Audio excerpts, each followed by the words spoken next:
Today I'm going to show you how learning English with stories can be both fun and effective. You ready? Let's get into it. This week's video is a little bit different. I'm going to tell you a story, and after that we are going to learn some new vocabulary from the story. The story is called The Curious Letter, and we are going to talk about Sarah. Sarah was a young girl living with her father in a small house. Her grandmother passed away 3 months ago, and Sarah missed her dearly. So, when did her grandmother pass away?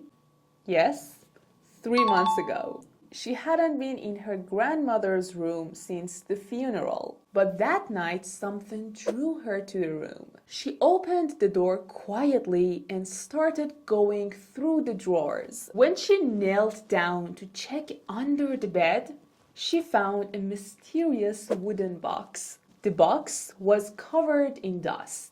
Her heart skipped a beat. She assumed that the box belonged to her grandmother. She sat on the bed, wiped the dust off the box. She hesitated for a moment.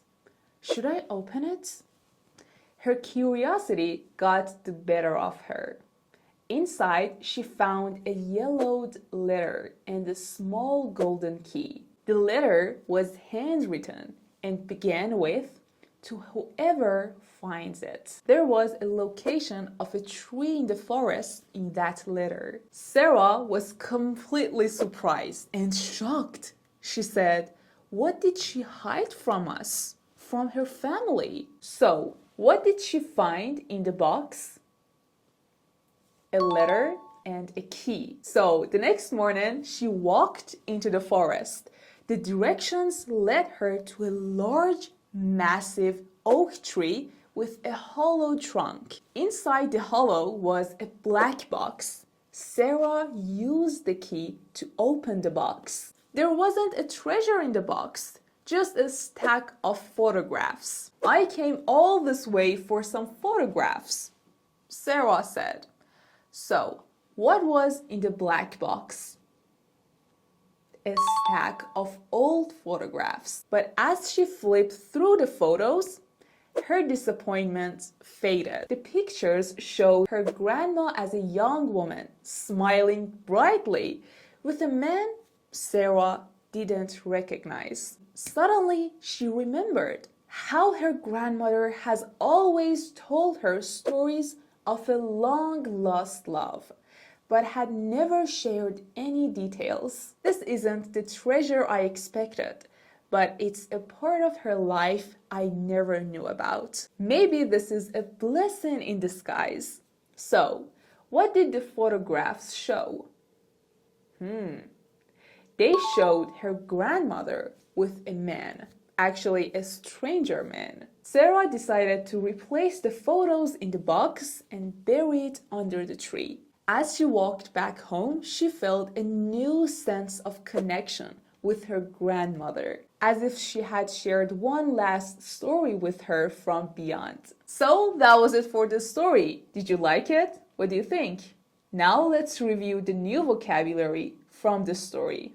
Let's go. Pass away. It means to die, but it's a gentle and more formal way to say that someone has died. His grandfather passed away last year, and he still misses him a lot. Remember that something drew Sarah to the room.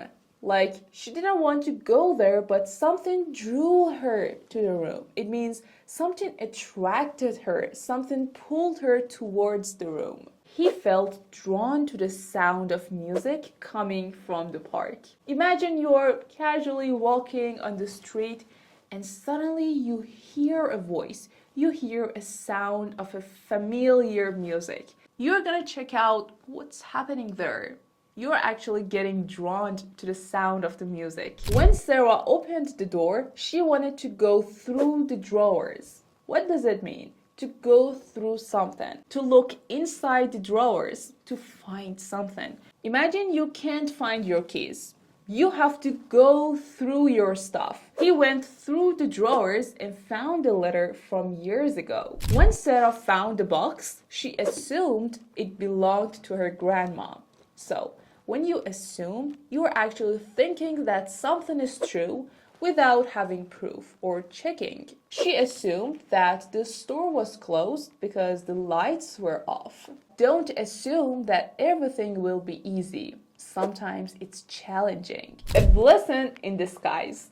When something seems bad at first, but turns out very good at the end. We couldn't go on a trip, but we saved the money for something important. So that was a blessing in disguise. Okay, we just talked about some of the most important vocabulary from this story. Actually, that was the first time I've created this type of content. If you really enjoyed it, please tell me in the comments. That would mean a lot because I really want to know what type of content you guys really enjoy. You can review this story for yourself and make some sentences with the new vocabulary and comment them right down below. I will read all of them. I will definitely give you feedback. If this video was useful for you, don't forget to subscribe to my channel right now and like this video to support me and to let the YouTube algorithm know that you have enjoyed this content. Thank you for watching. I hope you enjoyed it. Bye. Have a nice day.